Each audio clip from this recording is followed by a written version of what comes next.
Today, I'm super excited because I have Alexis Lee. She's a real estate investing expert, and you guys have been waiting for me to do some videos all about investing. And I brought her here today to tell you guys how you can invest, even if you already own your primary residence. So we're going to talk about that. But first, because I know some of you don't have a house yet, maybe you want to buy your first investment property as your first house. So she's going to tell you how she started. But primarily in this video, we're going to tell you how to buy a house, your first rental house, if you already own one. So Alexis, please introduce yourself and tell them how you got started. Sure. Well, thanks for having me. I'm so excited to talk to people. Like, my passion is definitely discussing how we can get first-time home buyers into the investment side, and start getting some additional cash flow coming in. So I'm Alexis Lee. I'm known as Alexis Lee Real Estate on all platforms you can find me.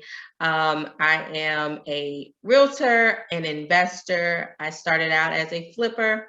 I'm an Airbnb superhost, so I do have short-term rentals. And look, I just spend a lot of time educating people on real estate. So yes, she does everything. She's a resource, and we're gonna link everything in the description of this video. So tell them how you got started. You kind of got started house hacking. Yeah, I did the kind of untraditional, being super green, not really knowing what I was doing at the point in time. I bought my first property right when I graduated from college in 2006. And I lived in it for a couple years, and then I rented it out. And then I decided that, hey, I think I can pick up some rentals using my FHA loan by living in a property for a couple years, renting it out, moving somewhere else, purchasing another property, moving in that one, living in it for at least a year and a day. Sometimes I would do 2 or 3 years. And I did this almost 4 times, but the 4th time I moved into my parents' basement. So, okay.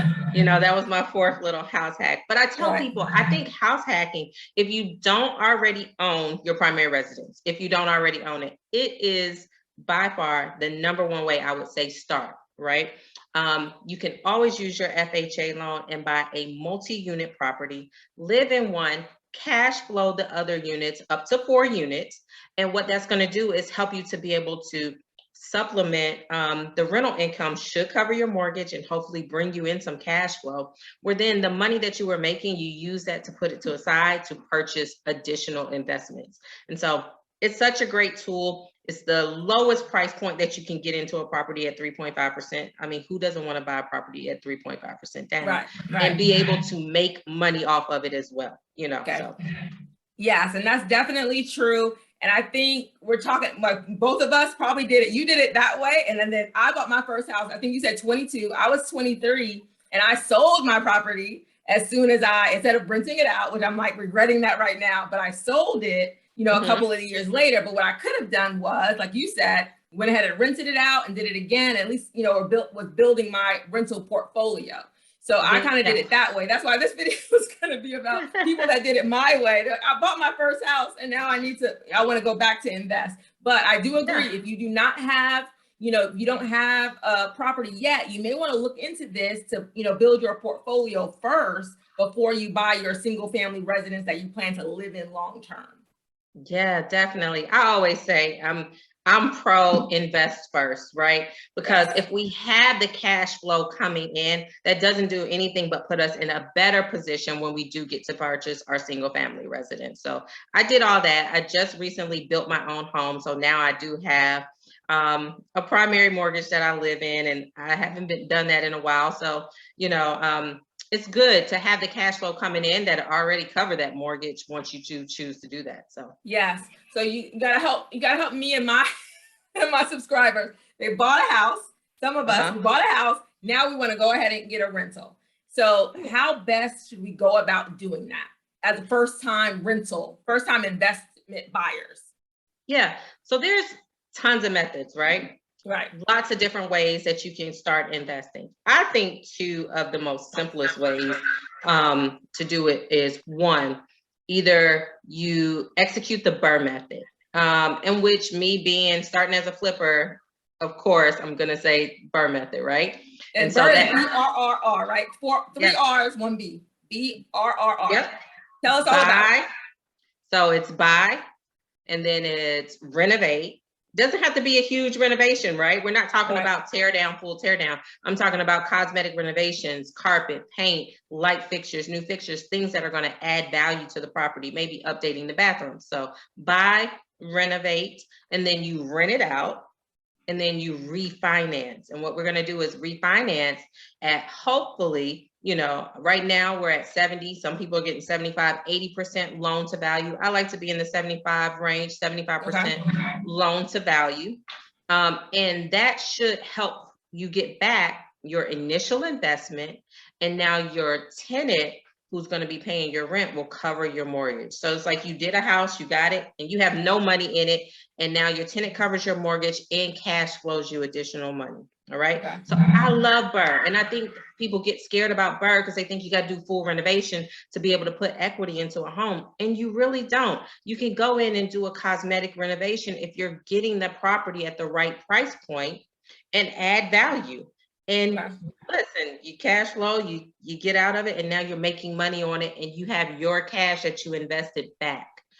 So let's break it down a little bit. So it's BRRRR method, and we're gonna go into the method number 2. So this BRRRR method needs renovations, and we're talking about maybe replacing the carpet, maybe we're going to paint, basic appliances, like nothing, like you said, no, we're not moving walls, we're not gutting everything, we're just making basic renovations. So you can find a house like this. When are you finding these houses? Is it because people passed away? Like, who is selling these houses at these discounts that need to be rehabbed? What are you finding that only need a little bit of renovation and not a full tear down? Yeah, so I started out, and I tell people it's, you know, with COVID, it's a little slow, but I bought my house on auction sites. So any website-based auction site, as long as the numbers work, you do your due diligence, go see the property. If you can't get in and access it, you need to be looking in those windows. You need to be looking around. You need to see what's going on. You need to be walking by real slowly because you need to do your due diligence, which I think is really important. And that's how I started off buying properties on foreclosure auctions, getting them under market value, and then adding value into them to increase the value of the home. So I like auction sites.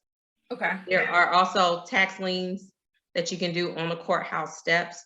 But I lean towards auction sites because a lot of people don't know that you don't have to have all cash for auction sites. You can use hard money loans. And that's appealing to me, where I only have to go in and put 20% down of the purchase price and be able to renovate the property and get a hard money loan and close on it on foreclosure sites. So okay, good. So let's close it here on the BRRRR method, because that's a whole nother thing. So that's one way you can do it, the BRRRR method. Let's talk about the refinance. So you have to, you know, renovate it to a point where it has enough equity that now it's worth more. So you buy it for, say, 70,000. You're going to renovate it. Now it's worth 100, 110,000 maybe. Then you're going to refinance, and then you're going to do it again. Yes. And so the BRRRR method is for you to continue on. And so the last R, you're going to refinance, and then you're going to repeat this method. Right. It's the R we don't talk about, which is repeat. Right? 4 R's. So 4 R's, people. We're going to BRRRR it on out. We're going to renovate. We're going to rent. We're going to refinance. Then we're going to repeat. We're going to do all that again. Until we have enough properties where we're cash flowing and we feel like we're coming. Like, when should we stop? Ever? Or just keep on going? You know, I always tell people investing in real estate is a personal journey, right? Right. How you scale is personal. It's based on your lifestyle. Me personally, right? Every time I want something new, I'm thinking about what property can I get that can cash flow to pay for it. You want a new car, you want a Tesla, that $1,200 payment. What property can I get? What properties can I get to replace that payment? So I'm never taking the money out of my pocket. And so that's how I look at real estate investing, is replacing a bill, replacing your kids' tuition, replacing that daycare bill. And, you know, and how you move on it is just what's personal to you and how you want to build your own rental portfolio. I tell people, you don't have to go out here and buy 10, 12, 15 houses a year. One house a year can be completely life-changing for people, and do it at a pace that's comfortable for you. You can pick up one a year, and look, in 5 years, look up and you have over $1 million in rental portfolio. It can happen. It does happen. Okay. And I think that's excellent advice. One property a year until you feel comfortable. Maybe that's enough. One, maybe two, maybe three, because you're going to be learning at each, every time you do this, Of course. it's a learning curve, I'm sure. So you can get that information. And I know we're going to talk about the courses that you offer that kind of break this down for people so they can understand it. All right. So I want to talk about the second way. Now, I don't want to renovate. I don't want to renovate. No, I just want to buy a property, rent it out, and cash flow it for the most part. So how should I go about doing that? Yes, so there are so many ways you can buy turnkey properties, right? So there are properties that hit the market. There's always properties off market that actually are turnkey. That means one, they already have tenants in place, or they are rental ready. And that means they're ready for you to put a tenant in. Somebody else has probably done the renovation and decided to flip and sell the property. And then you can pick up properties that way. That's a very simple way. Have I bought properties putting 20% down using a conventional loan and bought turnkey properties? Yes, I have. I'll give you one really good example because I think sometimes people be like, well, I don't want to put 20% down. In 2018, I bought a property in Atlanta, zip code 30315, right? It had a housing voucher tenant in it. She had been living there 8 years. She's still my tenant, right? She has not moved out of the property. I paid $60,000 for it. I put 20% down after closing costs and everything. I came out of the pocket $16,000. Right now, that was 2018. I just had the property appraised. Now it's worth $160,000. Ooh, yeah. That's how many repairs I've done. Zero. Okay, yeah. He still lives in the property, right? My mortgage on the property is $332 $332 a month. But when I first got the tenant, I was only getting $640 from the housing voucher. But now, guess what? Rental rates have increased. So I still pay $332 a month, and I receive, you ready? I'm ready. I'm listening.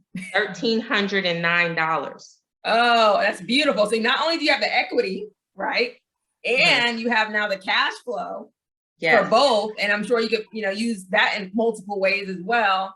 But you only have that initial $16,000 investment. I mean, you can't beat that. You've made that, almost tenfold almost, Yeah, I've made back my initial investment. The money that I made that back. In 3 years or less. Yeah. Yeah. And now I just cash flow. And she pays the mortgage and I'm making $1,000 a month, and that is life-changing for some people. When you make those kind of investments, not waiting, thinking, okay, I can't get into real estate, you can, and if you have your primary residence, I understand some people are going to say, I'm not just sitting on $16,000 cash. Okay. Right. How do we go about getting you that cash so that you can purchase assets with it? And if you own your primary residence, especially how equity has increased in property so much over the last 2 years, 24 months, it's been crazy, right? Right, exactly. A lot of people are sitting on equity that they can either, a great method is to refinance with interest rates so low, if your interest rate isn't already low, to be able to get a lower interest rate and cash out refi. Or, if you can get a bank or a credit union to do a HELOC, home equity line of credit, you can use that money to be able to purchase additional real estate. So the only thing we're doing is leveraging our current assets to make us more money, right? We're not leveraging our assets to go on a vacation or travel around Europe. That's not what we're doing. Preach, place, preach. Yes. Yes. Okay. We're using it in this is how you lower your risk. You're using it to purchase additional assets that are going to cash flow you more money. And that's what we do. Okay. I love that. So you're saying, so I know that probably people are thinking, I don't have 20,000, I don't have 60,000, but if you already have your primary residence, you can use that money to purchase the second home, to put that down payment down on that second home. So, and then how do lenders look at your, the rental property?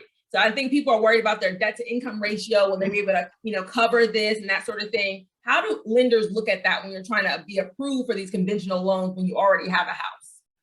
Yeah, so your primary residence, if is not making you any rental income, right? That is going to be credited against your debt to income ratio. But most lenders are going to say, if you're buying something that already has a tenant in place and you already have a lease on it, you know, they're going to see that as positive money. They're not going to see it as hitting negatively on your debt to income ratio because you already have a lease on the property. Or if you plan to lease it out, then you can say, hey, this is going to generate this amount of money in rental income. So when you go to get that second property, it's not going to go against your debt to income ratio. They're going to look at how much money did you make on it annually, and it's going to be a positive towards money that you're bringing in as long as you're cash flowing on it.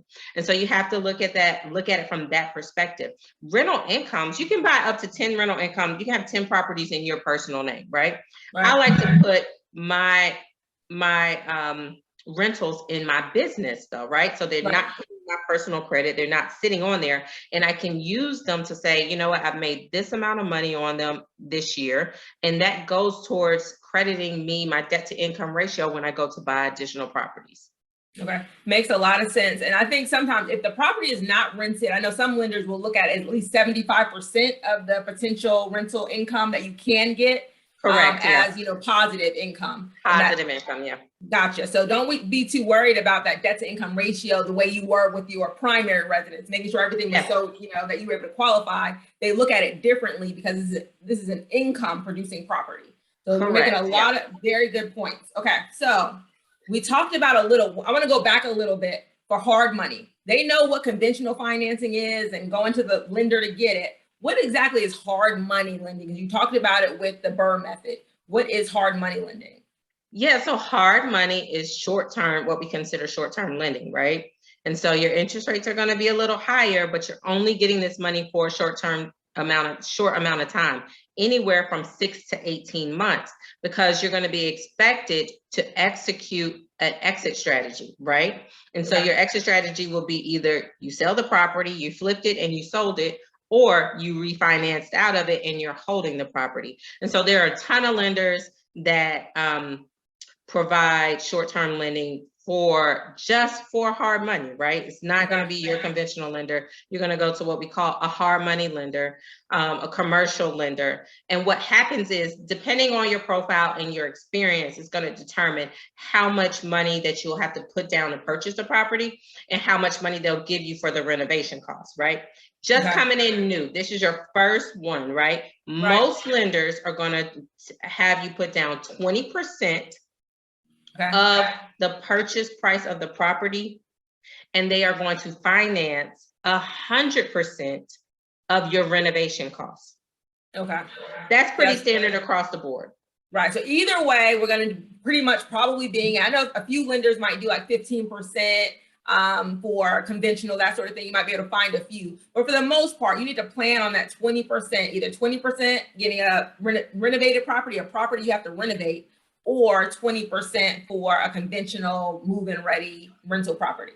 Yeah, and I say always compare rates between lenders, right? One, you want to compare their origination fee, because that's going to be additional money too, right? So if somebody's telling you, oh, you only got to put 15% down, my next question is going to be, what's your origination fee? Because if it's 4%, that's different than me having to put 20% down and I'm only paying a 2% origination fee, right? Gotcha. You know, so those are things that I always want to compare. So I say compare lenders, find out what the origination fee, find out what they're requiring you to put down, find out if they're tacking on any additional fees. Gotcha. And find out if there is any kind of prepayment penalty, right? So if you say, I'm going to get a 6-month loan, but you finish doing your cosmetic renovation in 60 days, I don't want to have to pay them 6 months of interest. I want to go ahead and execute my exit strategy. And so that would be either selling it or refinancing out of it. So those are the 4 things I look for: prepayment penalty, origination, down payment, and any additional fees that they're tacking on. Okay, very, very good to know. So you have to do those comparisons. I always tell the first time home buyers buying their own house, get 3 quotes and compare those 3 quotes to make sure you're getting the best deal. Same way with hard money lenders, yes. Okay, gotcha. And then hard money sounds scary to a lot of people. Hard money lending, like you think these people are gonna come and like go into your house and get their house back. What is the fear sometimes with are people scared that you work with to do hard money? Like, do they fear it? You know, people always say that they're nervous to take money for investments, right? Okay. But I'm all about, okay, so transparent moment. When I first started out flipping, I was just like, no way. If I don't have the cash for it, I'm not doing it. I'm not going to owe anybody any money. No, terrible, right? Because what it did was slowed me down so much, because now I'm putting $120,000 of my own money in a property when I could have been taking part of that, buying a turnkey rental, doing 2 flips. I could have moved a lot faster and still have my money in my pocket instead of trying to do everything cash. You know, I always say, as long as the numbers work, your final number, right? Right. Utilize other people's money as much as possible, because it just helps you keep your money in the bank, right? Yes. Utilize other people's money as long as the numbers work. I don't mind paying somebody a 2% origination fee if I know when I finish this flip or when I refinance out, I'm going to be cash flowing $1,000 a month. Take your 2%. Let me keep my money where it's at. Let me keep my money in the bank. And a lot of this stuff you're doing through your business, so it's not impacting you financially, like personally, financially. Correct. And you teach how to separate the 2 things out, and that's very important.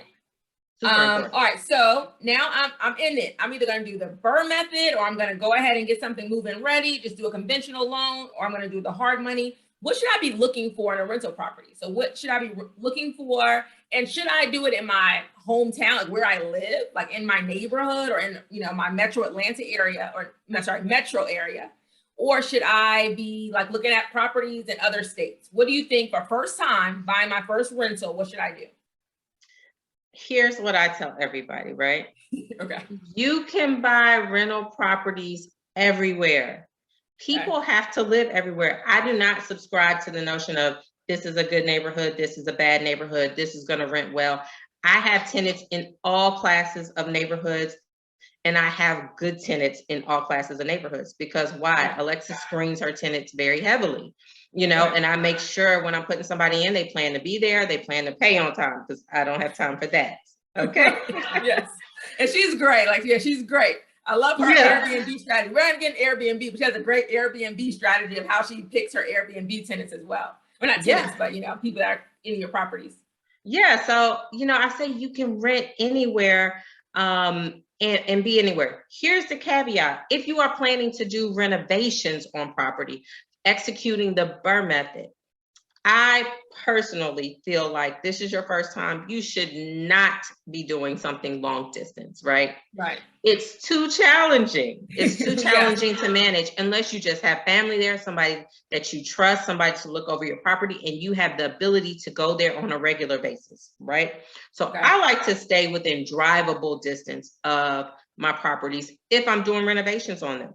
Now, if I am just purchasing turnkey properties and they're out of state, I know a lot of people want to invest out of state because you say, hey, Alexis, I live in New York, I can't get anything here, right? I would suggest, okay, you can't get anything in New York. You can always go to other markets that are in driving distance of New York and find some turnkey properties. I think Pittsburgh, I think Philly, I think Delaware, I think Baltimore, I'm thinking parts of New Jersey. There's upstate New York. There are so many other areas that you can go to and buy more affordable turnkey properties that are going to be closer to you in proximity, right? Right.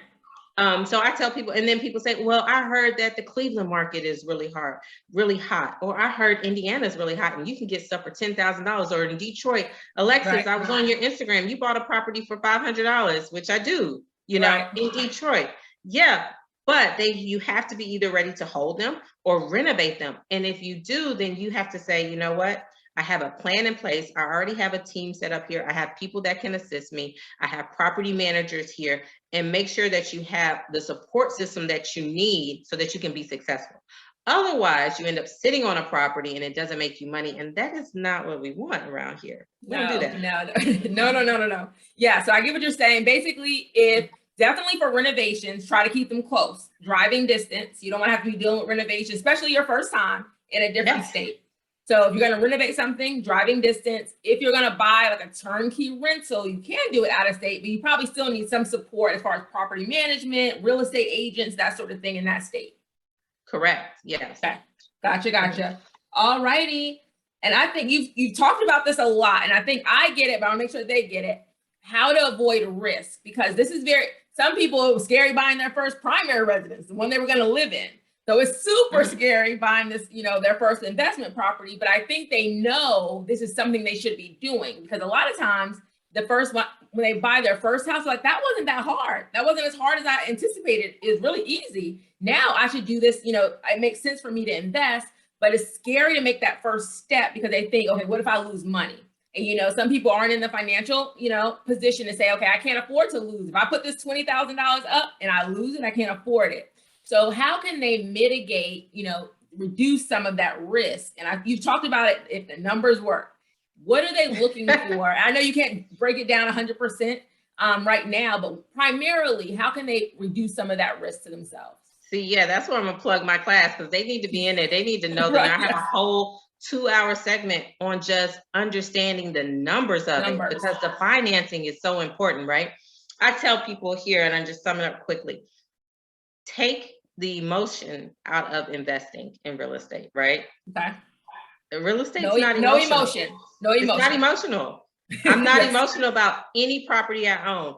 Any property I own has to be cash flowing for me, and it has to make me money, because that's what I'm emotional about. Am I paying my bills every month? That's the emotional part, right? Yes. And so the numbers have to work.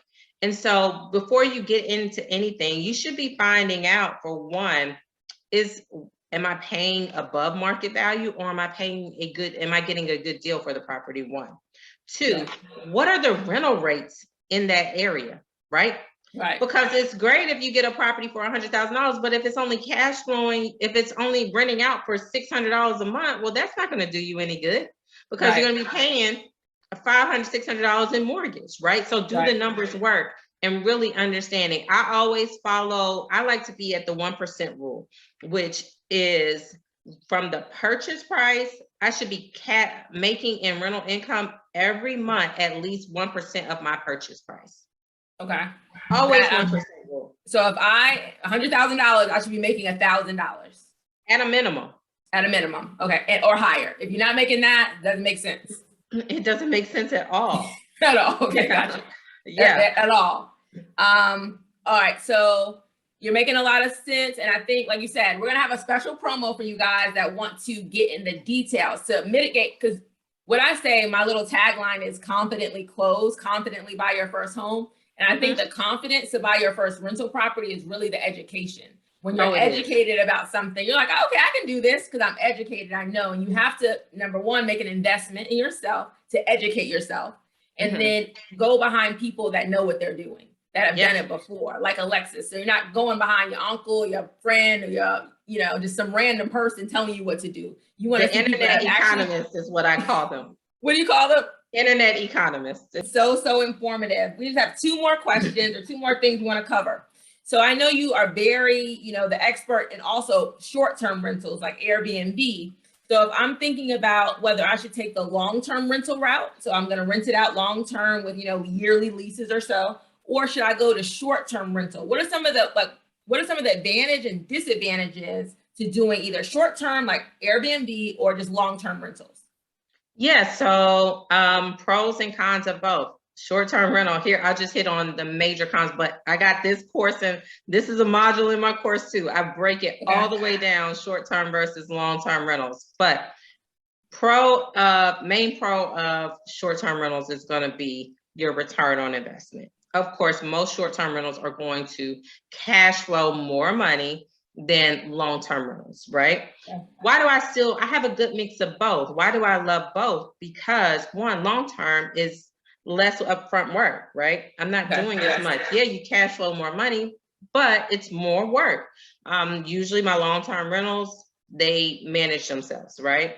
And only if I have like a major maintenance request do I really get involved in that. Short-term rentals, it's more communication. Literally, while we were sitting here, somebody texted me, asked me, could they have a late checkout? Who has to respond? Either you know, my assistant will respond or I'll respond, but it is more interaction and more work. Some people just don't really want to deal with that. You know, it is what we call the hospitality industry. You know, I have streamlined it. I have my processes in place, so it's not unbearable. I can manage multiple short-term rentals without needing to hire a property manager.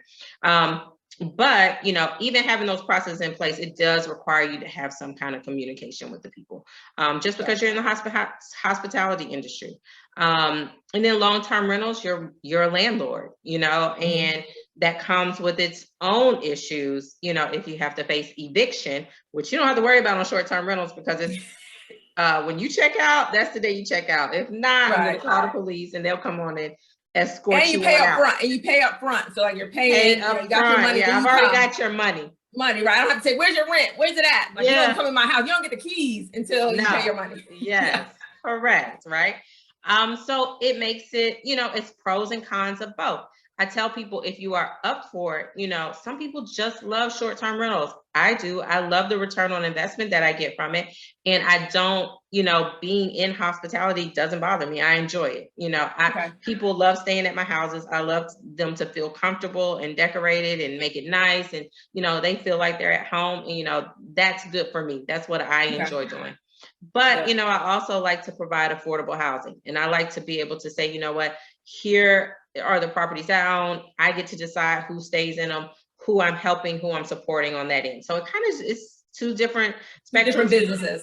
Two different businesses, but both can be life-changing with cash flow, you know, and so that's why we do. You just have to see what you have basically the stomach for, the time for, because you'll have to put like more in place. Probably you have to get the cleaning crew and the, you know, it's a lot of turnover, that sort of thing. So yes, good point. So now tell us about this course, because we got to have it. You're the expert. You got the short-term rentals, long-term rentals, how to do a rehab, all of that. And you're going to get everybody for this channel, you're going to get a promo code for 50% off if you buy before the end of the year. So tell them about that, Alexis, and your course. So the course is called The Real in Real Estate. And really it's called that because I break down the real for you, because I don't sugarcoat anything. If you can tell, you know, I'm going to tell you all the pros and cons of it. And so it's a 5-module course. If you get access to it, you will forever have access. And I'm consistently adding things because we just added that 5th module, long-term versus short-term rentals. And so I talk about the best way to find deals, fund deals, renovate properties. My most popular one is how to find land under $1,000, because I do own quite a bit of land lots. And then the long-term and short-term rental one that was just added. And so these are 2-hour courses, 2-hour videos that you get to watch, take notes on, and you get to ask me questions. I just went through and answered a bunch of questions that was on the message board this morning. And so, you know, you get to interact with me and you have access to this course forever. I mean, you can't beat that, number one. So, I mean, if you're ready, and we're trying to make sure we are set up, because what's happening now, to me, affordable, being able to afford things, you know, everything's been moved with inflation and everything, you know, people are waiting to buy, waiting for the market to crash, waiting for all this stuff. And it may not happen. I don't think it's going to happen, but, you know, it's not happening. So people have been making these videos on YouTube 2 years ago saying it's going to crash, it's going to crash. The crash hasn't happened. You have to think about ways to stabilize your family, increase your income to compete in this, you know, new economy. Basically, it's a new economy. It is. If all you have no income producing businesses, income producing properties, you're going to be left behind pretty much. So yeah, you definitely do. And I tell people, if you have just one job, right, one stream of income, you are one stream away from poverty. And, you know, these jobs, you know, you look up and you see how Zoom just laid off 900 people overnight and told them that that was their last day, you know? Right. You're done. Yeah, you're done right now, you know, and those are the things where we want to not depend on that 9-to-5 income, but start getting in a position where we make that 9-to-5 income assist us with gaining additional cash flow. So that if we do lose our 9-to-5, we say, you know what, I still have properties that are generating income that I could leverage, that I could buy more properties with, that you can still keep going on while you're looking to replace that. So Yes, I love it. All right, so everything will be linked below, you guys. I would definitely recommend you getting it and jumping on it as soon as possible. Thank you so much, Alexis, for joining us again. I really appreciate it. This has been great. This has been great. I appreciate you so much.